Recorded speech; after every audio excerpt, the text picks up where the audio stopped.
You know that feeling you get when you get the perfect pair of new jeans? Like they fit great, you look amazing in them, you just love the way they feel on your body, so you want to wear them all the time.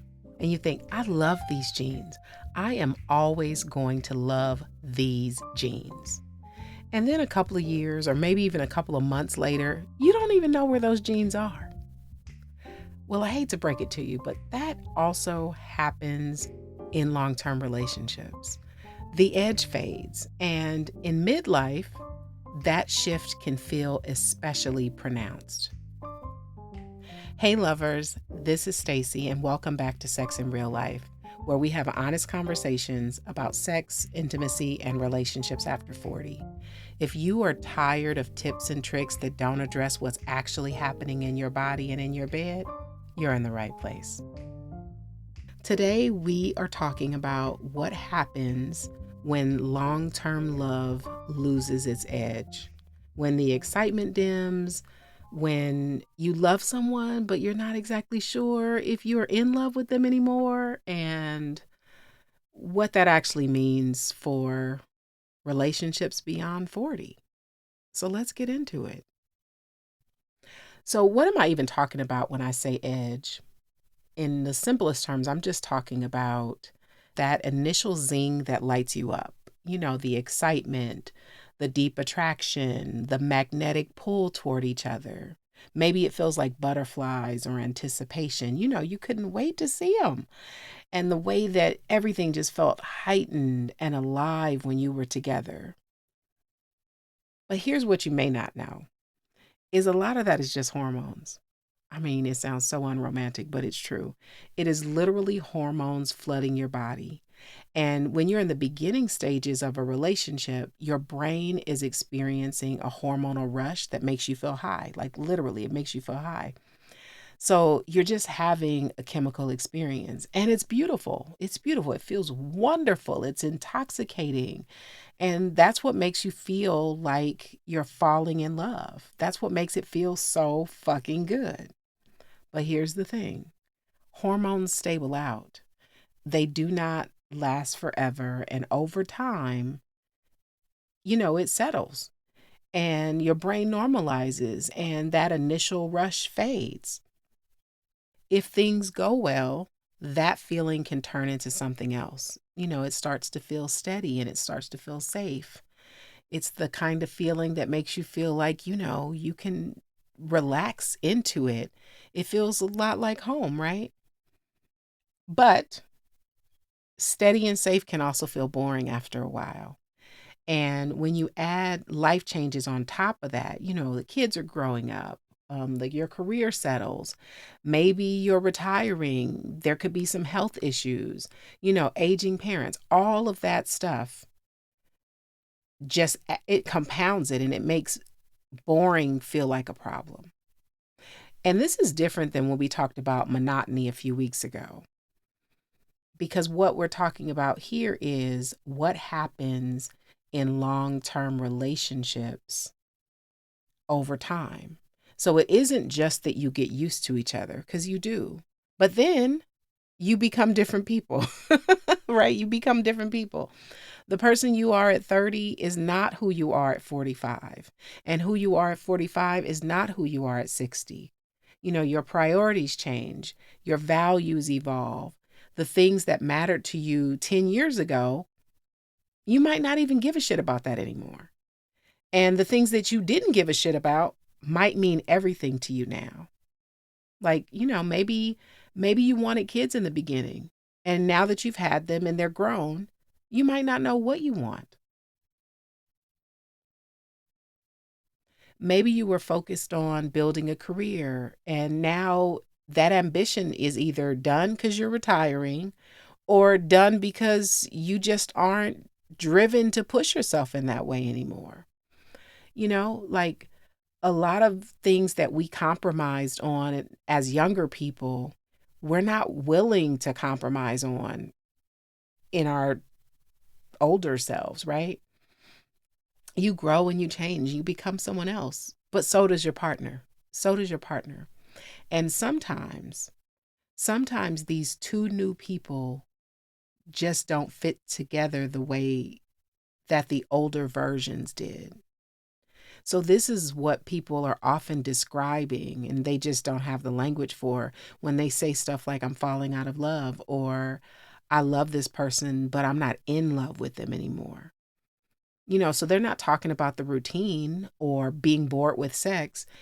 It is a feeling of fundamental incompatibility. So they're talking about growing apart instead of growing together.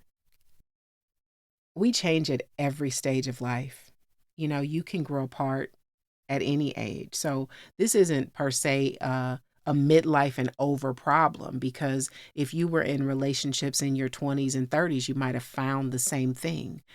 But in midlife, the shift feels a little bit more pronounced.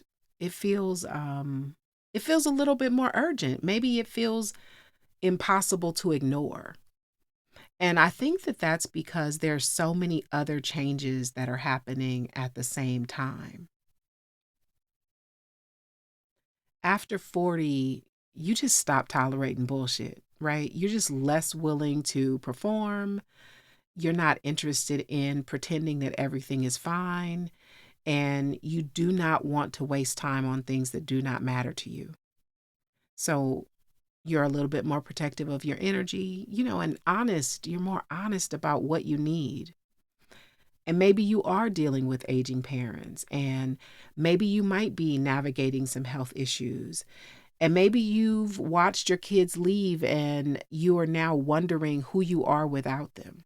And those are all real shifts that can create pressure in a relationship, because the person you're becoming might not be compatible with the person your partner is or who they're becoming. And you just can't ignore that in the way that you might have been able to when you were younger. You just can't push through and hope it gets better. After 40, time feels a lot more finite. When you're younger, you think you got all the time in the world. By the time you're over 40, you know for sure that you do not have all the time in the world. Time is finite. And so settling just does not feel like something you're interested in doing. Here's what I want to be clear about. This doesn't automatically mean that the relationship is over. Sometimes you can get to know the new version of your partner and they can get to know the new version of you. And sometimes you can create a new relationship with each other. It won't be the same one you had before, just something different that fits who you are right now. I'm not going to tell you how to do that because that's an episode for another day. That might be a therapy session or coaching session or something. So I'm not going to tell you how to do that right now. So I'm not giving you steps or strategies or prescriptions because I don't want to give you like some empty platitude in 20 minutes. You're smart enough to know that. But what I will say is this: if both of you are willing to show up and be curious about who the other person is or becoming, it is possible, but it does require both people to be on board. It also requires honesty about what's really going on. So let me tell you how this dynamic showed up in my own relationship a little bit. For a couple of years, couple of consecutive years, I felt disconnected. Not all the time, but enough that it was noticeable to me. It was enough that it worried me a little bit. And I talked to my partner about it ad nauseum. I talked to him about it many times. I was describing how I was feeling, and he couldn't relate because he was not feeling that. He wasn't feeling disconnected. I was. And that made it harder because when one person is feeling disconnected and the other one isn't, it's easy to start questioning yourself. Am I making this up? Am I the problem? And those are good questions to ask anyway, but because you do need to check in with yourself to see, if the call is coming from inside the house. But what I didn't understand at the time, and my partner didn't fully understand it either, is at the time during this period, he was also experiencing some chronic back pain. Like he was in pain all the time. And When you're in physical pain, you're not always able to show up emotionally in the way that you want to, and you might not even notice it. So he could not connect with me the way that I needed during that period because he was also trying to manage constant discomfort. He just didn't have the bandwidth. And now that we're on the other side and pain, the pain has been addressed, he's in a different season. I'm in a different season too. So even though he didn't feel the disconnection when I was feeling it, he is now able to show up differently, and he's reconnecting with me. And, it feels like we are getting to know these new versions of ourselves, and it feels wonderful. It's like we're in a new relationship, not the one we had before, but something that fits who we are and where we are right now. Now, there is another reality that is important to consider, and I want to give it equal weight. And that's sometimes when that initial zing dissipates, sometimes it's gone forever. Sometimes people grow into people who are no longer compatible in a way that makes a fulfilling relationship possible. And that's normal, and it's okay. And I'm not saying that every relationship needs to end when this feeling comes, but sometimes it's true and sometimes that's the only solution. But only you know when you're done, and you'll know if the disconnection is permanent. And you'll know that because staying will feel more painful than leaving. That's how you'll know. And if that's where you are, that's valid. There's no shame in admitting that the person you've become is incompatible with the person your partner is or who they're becoming. It's it just happens. It's just growth, and sometimes growth means growing apart. So, this episode is not about fixing your relationship, and it's also not about rekindling the spark. It is not 10 ways to get that feeling back. This is just about naming what's really going on. That initial rush fades, and that's biology. The hormones settle. But the deeper issue is that people change. And when everything is shifting, the change feels impossible to ignore. And when that happens, you have choices. So you can get curious. You can get curious about who your partner has become and who you're becoming. You can see if there's a new relationship that's possible between the current versions of yourselves. Or you can acknowledge that you've grown into people who don't fit together the way that they used to, and that the love that you have, even because there might still be love there, it might not be enough to sustain a romantic connection. And both of those things are valid and real. So there's no one right answer here, and no one can tell you whether to stay or go except for you. And the only wrong choice is staying when you know you're done. I don't know. Do I want to reconsider that? Hmm. I'm gonna backpedal that a little bit. Now that I've thought about it, I'm gonna backpedal that a little bit because it can be a wrong choice for some people to stay when they're done, but it could be a right choice for someone else. It's all relative and subjective. Whatever you know to be true for you and your relationship, trust that. Trust that. So, in closing, when a long term relationship starts to lose the zing, it doesn't always mean that someone did something wrong. Sometimes there are biological things happening. Sometimes there are inner transformations that are occurring. Sometimes there are outside elements that are influencing the internal weather of the relationship.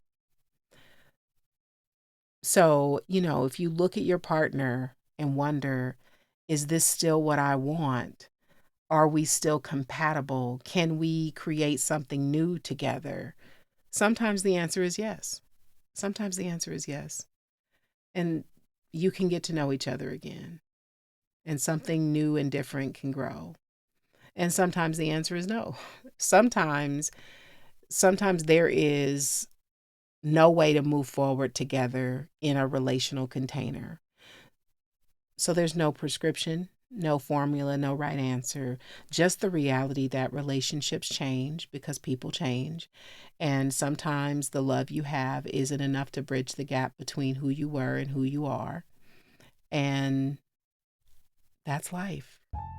That's sex in real life. That is relationshiping in real life. That's just how it is.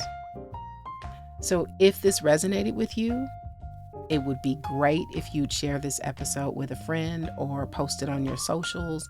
And if you haven't already, follow the show so new episodes will come right up in your feed automatically without you having to do anything. And if you feel inclined, leave a 5-star rating and a short review, because that really helps us to reach more people who need to have these conversations.